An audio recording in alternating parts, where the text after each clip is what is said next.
नमस्कार दोस्तों, स्वागत है आप सभी का एक बार फिर से हमारे YouTube चैनल पर। दोस्तों, नवरात्रि के 9 दिनों में माँ दुर्गा के 9 स्वरूपों की विधि विधान से पूजा की जाती है। वैसे तो माता रानी सिंह की सवारी करती हैं, लेकिन नवरात्रों में जब धरती पर आती हैं तो उनकी सवारी बदल जाती है। माँ जगदम्बे के आगमन की सवारी नवरात्रि के प्रारंभ वाले दिन पर निर्भर करती है, यानी नवरात्रि की शुरुआत जिस दिन से होती है उस दिन के आधार पर उनकी सवारी तय होती है। इसी प्रकार से वह जिस दिन विदा होती हैं उस दिन के आधार पर प्रस्थान की सवारी तय होती है। इस बार शारदीय नवरात्रों की शुरुआत रविवार से हुई है और जब रविवार के दिन से नवरात्रि शुरू होती है तो माता का वाहन हाथी होता है। हाथी पर सवार होकर माता का आगमन अधिक वर्षा का संकेत देता है। दोस्तों, स्नान को अक्सर धर्म से जोड़कर देखा जाता है। हिंदू धर्म में स्नान का एक अलग ही महत्व होता है। नवरात्रि या किसी भी त्योहार के दौरान नहाने का महत्व थोड़ा बढ़ जाता है। सनातन संस्कृति में स्नान का बहुत महत्व है। रोजाना शरीर की शुद्धि के लिए शास्त्रों में स्नान को एक अनिवार्य प्रक्रिया बताया गया है। स्नान से तन स्वच्छ होने के साथ मन भी प्रसन्न रहता है, क्योंकि स्नान से शरीर की गंदगी साफ होती है और काया का शुद्धिकरण होता है। इसीलिए कहा गया है कि स्वच्छ तन में स्वच्छ आत्मा का निवास होता है। वैसे सामान्यतः घरों में स्नान किया जाता है।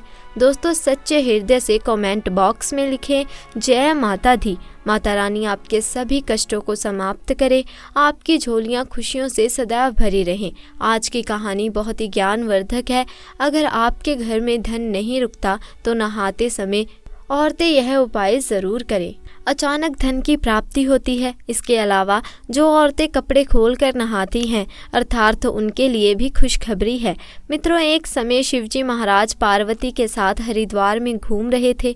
पार्वती जी ने देखा कि समस्त मनुष्य गंगा में नहा नहा कर हर हर गंगे कहते चले जा रहे थे, परंतु सभी दुखी और पापी हैं। तब पार्वती जी ने बड़े आश्चर्य से शिवजी से पूछा कि हे देव, गंगा में इतनी बार स्नान करने पर भी इनके पाप और दुखों का नाश क्यों नहीं हुआ? क्या गंगा में सत्यता नहीं रही? शिवजी ने कहा, प्रिय, गंगा में तो वही सत्यता है, परंतु इन लोगों ने पाप नाशिनी गंगा में स्नान ही नहीं किया, तब इन्हें लाभ कैसे हो? पार्वती जी ने आश्चर्य से कहा कि स्नान कैसे नहीं किया? सभी तो नहा नहा कर आ रहे हैं, अभी तक उनके शरीर भी नहीं सूखे हैं।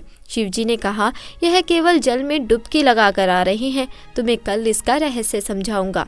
दूसरे दिन बड़े जोर की बरसात होने लगी, गलियां कीचड़ से भर गई। शिवजी ने अपनी लीला से ही वृद्ध रूप धारण कर लिया और दीन विवश की तरह गड्ढे में जाकर ऐसे पड़ गए जैसे कोई मनुष्य चलता चलता गड्ढे में गिर पड़ा हो और निकलने की चेष्टा करने पर भी ना निकल पा रहा हो। पार्वती जी को उन्होंने यह समझा कर गड्ढे के पास बिठा दिया कि देखो, तुम लोगों को सुना सुना कर यूं पुकारती रहो कि मेरे वृद्ध पति अक्सात्मक गड्ढे में गिर पड़े हैं। कोई पुण्य आत्मा इन्हें निकाल कर इनके प्राण बचाए और मुझे असहाय की सहायता करे। शिवजी ने यह और समझा दिया कि जब कोई गड्ढे में से मुझे निकालने को तैयार हो तब इतना और कह देना कि भाई, मेरे पति सर्वथा निष्पाप हैं, इन्हें वही छुए जो स्वयं निष्पाप हो। यदि आप निष्पाप हैं तो इन्हें हाथ लगाइए, नहीं तो हाथ लगाते ही आप भस्म हो जाएंगे।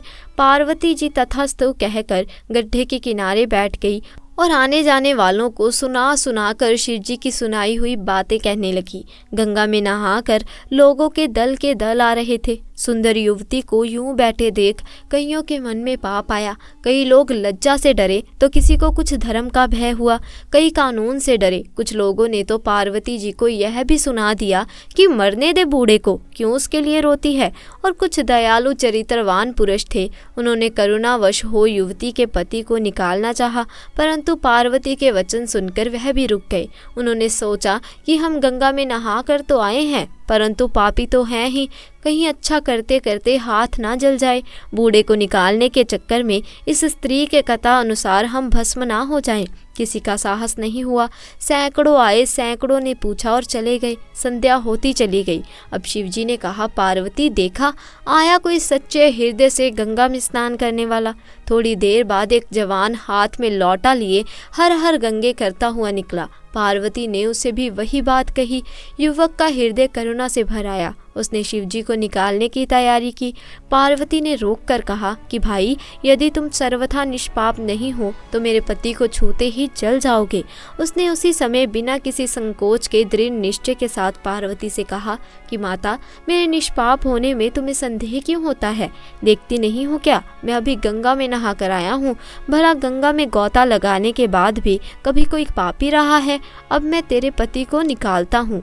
युवक ने लपक कर बूढ़े को ऊपर उठा लिया। शिव पार्वती ने उसे अधिकारी समझकर अपना असली स्वरूप प्रकट कर उसे दर्शन देकर कृतार्थ किया। शिवजी ने पार्वती से कहा कि इतने लोगों में से इस एक ने ही गंगा स्नान किया था। इसी दृष्टांत के अनुसार जो लोग बिना श्रद्धा और विश्वास के केवल गंगा स्नान करते हैं उन्हें वास्तविक फल नहीं मिलता। परंतु इसका मतलब ये नहीं कि गंगा स्नान व्यर्थ जाता है। गंगा स्नान का बहुत ही महत्व होता है। इसके बाद शिवजी जी ने कहा, अब मैं आपको 12 बातें बताता हूँ। जो भी मनुष्य इन 12 बातों को नहाते समय ध्यान में रखेगा वह कभी भी दुखी नहीं रहेगा। उसके घर में माँ लक्ष्मी का वास हो जाता है। उसके घर में अपार धन आता है। घर में कभी भी लड़ाई झगड़े नहीं होते। उसका पूरा परिवार हंसी खुशी जीवन व्यतीत करता है। तो माता पार्वती ने कहा, हे भगवान, आप हमें यह 12 बातें बता दीजिए। इसके बाद भगवान शिव 12 बातों को बताना शुरू कर देते हैं और माता पार्वती बहुत ध्यान से सुनने लगती हैं। दोस्तों, यह 12 बातें आप लोग भी बहुत ध्यान से सुनिएगा।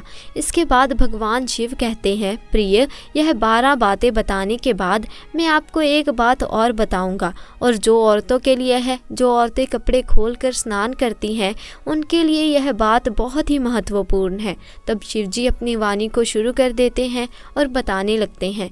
दोस्तों, शिवजी कहते हैं, स्नान करने से शरीर निरोग रहता है और मन प्रसन्न रहता है। नहाने से चेहरे की क्रांति और शारीरिक आकर्षण में भी बढ़ोतरी होगी। अगर इस नित्य कर्म के दौरान कुछ बातों का ध्यान रखा जाए तो आध्यात्मिक से भी ज़्यादा लाभ पाया जा सकता है। नहाने के क्रम में जिन बातों का ख्याल रखना ज़रूरी माना जाता है, अब उन बातों के बारे में बताने जा रहा हूँ। प्रिय, आप इन बातों को बिल्कुल ध्यान से सुने। नंबर 1, स्नान करने के बाद लोग शुद्ध होकर पूजा पाठ जाप आदि सारे काम करने के योग्य बनते हैं। इसीलिए सुबह को ही स्नान कर लेना चाहिए। नंबर 2, शास्त्रों में कहा गया है कि स्नान करने से इन 10 गुणों की प्राप्ति होती है: रूप, तेज, बल, पवित्रता, आयु, आरोग्य, निर्लोकता, दुष्वपन का नाश, तप, मेधा। नंबर 3, लक्ष्मी, धन, पुष्टि व आरोग्य स्वास्थ्य चाहने वालों को हर मौसम में और हर दिन स्नान करना चाहिए। शास्त्रों में कहा गया है कि सुबह स्नान करने से पाप का नाश होता है और पुण्य मिलता है। नंबर 4, ऐसा कहा जाता है कि सुबह नहाने वालों के पास भूत प्रेत आदि नहीं फटकते, इसीलिए सुबह स्नान करना ही उचित है। नंबर 5, बीमारी की हालत में सर के नीचे से ही स्नान करना चाहिए। गीले कपड़े से शरीर पोंछ लेना एक तरह का स्नान ही कहा गया है। नंबर 6, सुबह की लालिमा छाने से पहले ही स्नान कर लेना श्रेष्ठ माना गया है। नंबर 7, तेल लगाकर और देह को मल मल कर नदी में नहाना मना किया गया है। इसकी जगह नदी के बाहर निकलकर तट पर ही शरीर को साफ करके तब नदी में डुबकी लगाना उचित है। नंबर 8, जिन घाटों पर कपड़े धोए जाते हैं वहां का जल अपवित्र माना जाता है, इसीलिए वहां से कुछ दूर हटकर ही नहाना चाहिए। नंबर 9, नदी की धारा की ओर या सूर्य की ओर मुँह करके ही नहाना चाहिए। नदी में 3, 5, 7 या 12 डुबकियां लगाना अच्छा बताया गया है। नंबर 10, पवित्र नदियों में कपड़े निचोड़ने की मनाही है। नदी में किसी तरह की गंदगी नहीं बहनी चाहिए। नंबर 11, किस स्रोत का पानी ज़्यादा बढ़िया होता है, इस बारे में भी शास्त्रों में जिक्र मिलता है। कुएं की तुलना में झरने का पानी, झरने से ज़्यादा नदी का पानी, नदी के पानी से किसी तीर्थ का जल और तीर्थ के जल से गंगा जल अधिक श्रेष्ठ माना गया है। नंबर 12, गंगा माता का कथन है कि स्नान करते वक्त कोई चाहे जहाँ भी मेरा स्मरण करेगा मैं वहाँ के जल में आ जाऊँगी। इसके बाद शिवजी ने कहा, अब मैं आपको औरतों के बारे में बताता हूँ जो औरतें कपड़े खोलकर स्नान करती हैं। शिवजी ने कहा, हिंदू धर्म शास्त्रों में हर एक चीज़ के लिए कुछ नियम बनाए गए हैं। इन नियमों में से एक है स्नान को लेकर की गई बातें। दरअसल हमारे शास्त्रों में ऐसी कई बातें लिखी हुई हैं जिनका हम पालन सदियों से करते आ रहे हैं, लेकिन उन कारणों के बारे में अभी भी पूरी जानकारी नहीं है। ऐसे ही नियमों में से एक है निर्वस्त्र स्नान करना। आपने अक्सर घर के बड़ों को ऐसा कहते हुए सुना होगा कि कभी भी स्नान बिना कपड़ों के यानी निर्वस्त्र नहीं करना चाहिए। कुछ बातें अगर हम पौराणिक कथाओं की बात करें तो निर्वस्त्र स्नान करने की मनाही का एक सबसे बड़ा कारण श्री कृष्ण जी से जुड़ा हुआ है। पौराणिक कथाओं के अनुसार एक बार जब गोपियाँ सरोवर में स्नान कर रही थी और वह निर्वस्त्र थी, उस समय बाल कृष्ण ने गोपियों के सभी वस्त्र छुपा दिए। उस समय जब कृष्ण जी ने उनके वस्त्र छुपा दिए और गोपियों ने अपने वस्त्र लेने की प्रार्थना की, तब कृष्ण जी ने उन्हें समझाया कि कभी भी कहीं भी बिना वस्त्र धारण किए स्नान नहीं करना चाहिए। इससे जल के देवता वरुण का अपमान होता है, इसलिए आपको निर्वस्त्र स्नान ना करने की सलाह दी जाती है। अगर आप नहाते समय यह सोचते हैं कि बंद कमरे में आपको कोई नहीं देख रहा तो ऐसा गलत है, क्योंकि ईश्वर आपको हर स्थान पर देखते हैं।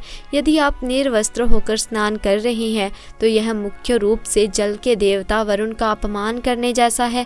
निर्वस्त्र स्नान से आपको पाप लग सकता है और आर्थिक और शारीरिक नुकसान पहुंच सकते हैं। यदि आप निर्वस्त्र स्नान करते हैं तो आपके शरीर में नकारात्मक ऊर्जा प्रवेश करती है और आपकी मानसिकता भी नकारात्मक हो सकती है। इसीलिए हमेशा आपको यही सलाह दी जाती है कि भले ही आप नहाते समय कोई एक कपड़ा धारण करें, लेकिन बिना कपड़ों के स्नान ना करें, तभी आपके लिए बेहतर होगा। निर्वस्त्र स्नान करने से शरीर की नकारात्मक ऊर्जा शरीर से बाहर निकल सकती है और इसका प्रभाव आपके शरीर के साथ मन मस्तिष्क में भी होता है। गरुड़ पुराण के अनुसार जब आप स्नान करते हैं तब आपके पितृ यानी मृत पूर्वज आपके आसपास मौजूद होते हैं। यदि आप निर्वस्त्र स्नान करते हैं तो आपको पितृदोष लग सकता है। ऐसा स्नान करने से आपके पितरों को तृप्ति नहीं मिलती और यह घर में पितृदोष का कारण बन सकता है। और वस्त्रों से गिरने वाले जल को पितृ ग्रहण करते हैं, जिससे उनकी तृप्ति होती है। निर्वस्त्र स्नान करने से पितृ अतृप्त होकर नाराज होते हैं, जिससे व्यक्ति का तेज, बल, धन और सुख नष्ट होता है। इसीलिए कभी भी निर्वस्त्र होकर स्नान नहीं करना चाहिए। तो दोस्तों, आज के लिए बस इतना ही। आपको हमारी आज की ये जानकारी कैसी लगी हमें कमेंट सेक्शन में आकर ज़रूर बताएं। साथ ही वीडियो को लाइक करें, शेयर करें और चैनल को सब्सक्राइब करें। जल्द मिलेंगे ऐसी ही नई जानकारी के साथ। तब तक के लिए आपका बहुत बहुत धन्यवाद।